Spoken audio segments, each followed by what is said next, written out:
He believed he had found the perfect way to get away with murder. Dissolve the body completely in acid, leave nothing behind, and, he reasoned, there could be no conviction. He was wrong on 2 counts.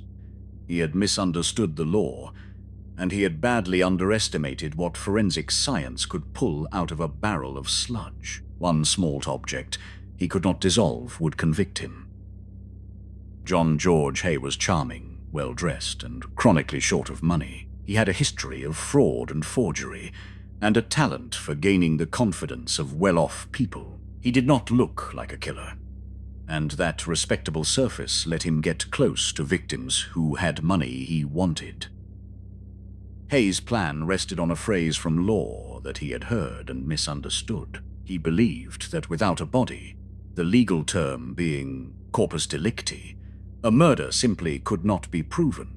So he killed for money and then placed the bodies in drums of concentrated acid to destroy them entirely. The flaw in his thinking would prove fatal. His system had reportedly worked more than once, but in 1949 it collapsed within days of his final murder. The victim was missed almost immediately. The police were thorough, and a forensic examination of what he had left behind turned his supposedly bodiless crime into an airtight case. In February 1949, Haigh turned his attention to a wealthy widow he had befriended. He lured her to his workshop with talk of a business idea. She was never seen alive again. He killed her, took her valuables, and placed her in the acid, confident that without a body he was untouchable. The murder happened at a small workshop he used, away from prying eyes. There he kept the drums and the acid that were central to his method. He believed that once the process was complete, there would be nothing left for anyone to find, and therefore nothing for a court to use against him. This was the heart of his confidence and the heart of his error. The principle of corpus delicti does not require a literal body. It requires proof that a crime has occurred, which can be established by other evidence. Haigh had staked his life on a misreading, and he had handed the rest to forensic science.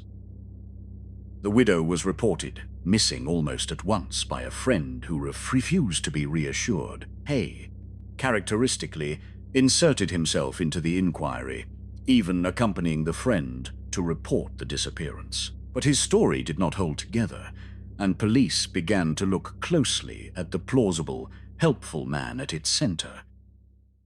When detectives checked Hay's background, they found his history of fraud and dishonesty. That was enough to justify a search of his workshop. The place he had believed was a perfect private laboratory of destruction was about to be examined by people who knew exactly what to look for. Police searched the workshop and recovered the acid sludge. It was handed to a forensic pathologist, who did not see an empty barrel where a body had been. He saw a residue full of evidence.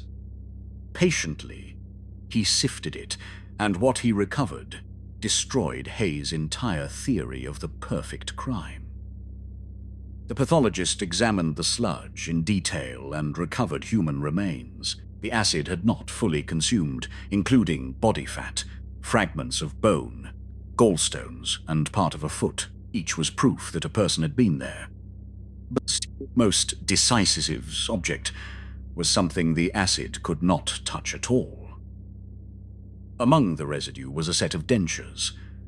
They were made of acrylic, a plastic the acid had not destroyed, and they had survived nearly intact. Unlike bone or tissue, a set of dentures is effectively a personal signature, made to fit one mouth and one mouth only.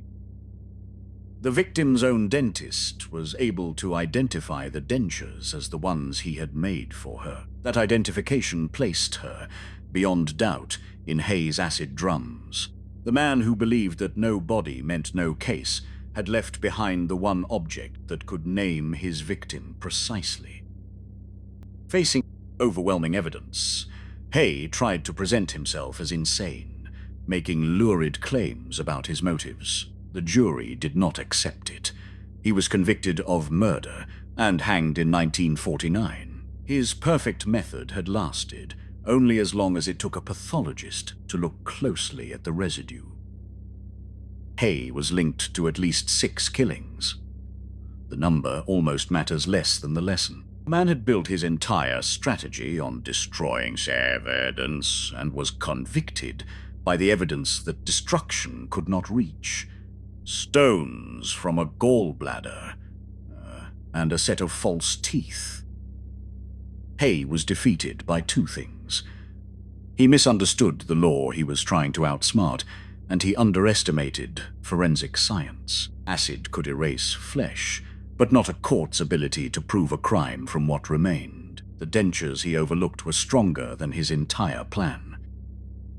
If you found this breakdown useful, consider subscribing. Each episode looks at how one case actually broke, and the single detail that made the difference. George Haigh thought a body was the only proof of murder. A set of false teeth proved him wrong.